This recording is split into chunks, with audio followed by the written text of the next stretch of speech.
Welcome back, Interior Alaska. Mike Fussell here with your latest local sports action. We have a lot to talk about today, including quite a bit of hockey, but first we'll start off the ice and on the court. The Alaska men's basketball team took to the Alaska Airlines court at the Patty Center earlier today. The Nanooks hosted the Central Washington University Wildcats.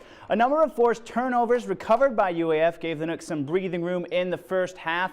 Three-pointers rained down going into the break, putting Alaska up 46-24.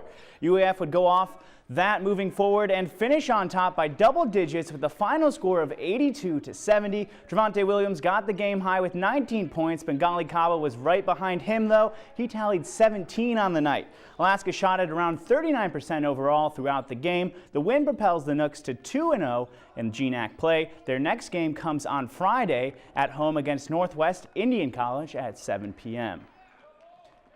And Nanook swimmers continue to kick up bubbles at the Calvin College Winter Invitational. On day 2, Martha Hood led the team with a first-place finish in the 50-meter race. Sophomore Hood touched the wall with a time of 23.82 seconds, netting the only gold medal finish for Alaska on day 2 of the event. UAF's Victoria Adams got tournament points for the team with a second-place finish in the 100-yard backstroke at 55.79 seconds. Adams, in the peak performance, was just a fraction of a second away from cementing a new lifetime best in the event.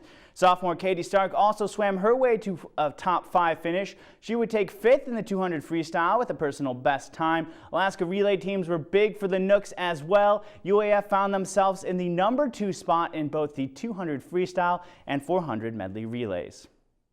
And a military battle ensued on the ice at the Carlson Center earlier today. Interior service members from Fort Wainwright and Eielson played in the 21st Annual Army versus Air Force hockey game.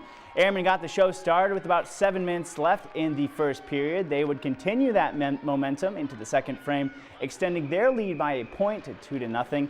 The Army would answer back in the second as well, scoring a goal to edge slightly closer to the Air Force Icers. It would not be enough, though, to hold back the Airmen from breaking ahead at the Carlson Center. Air Force takes the victory, and bragging rights, of course, 4-2.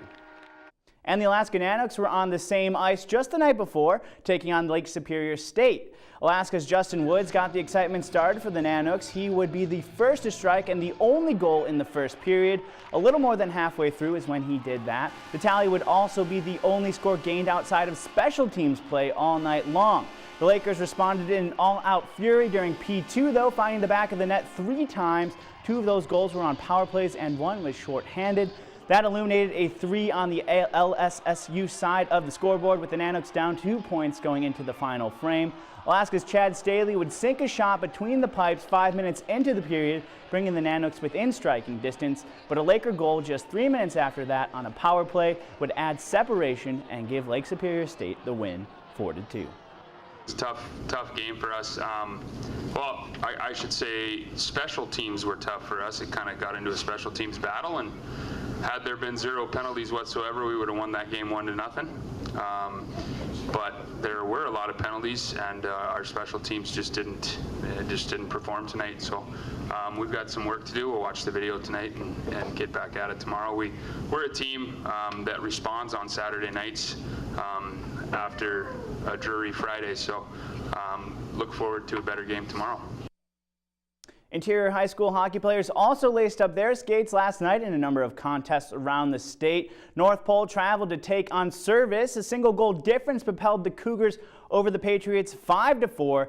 West Valley unleashed the Wolfpack against Juneau. That game would be a blowout with a 12-1 final score. And in Ice Dogs hockey, Fairbanks gets the win over Kenai River 4-1. Reiner Gorowski marks 2 of those points on the night. Ice Dogs goalie Gavin Nieto grabs 15 saves, and Fairbanks would get the victory with a total of 41 shots throughout the game. The Dogs play Kenai River through Sunday before heading to take on Scranton next weekend. And that about brings us to the buzzer for sports tonight. Katie Looper has your full weather forecast coming up next. Thanks for checking in, and we'll see you next weekend.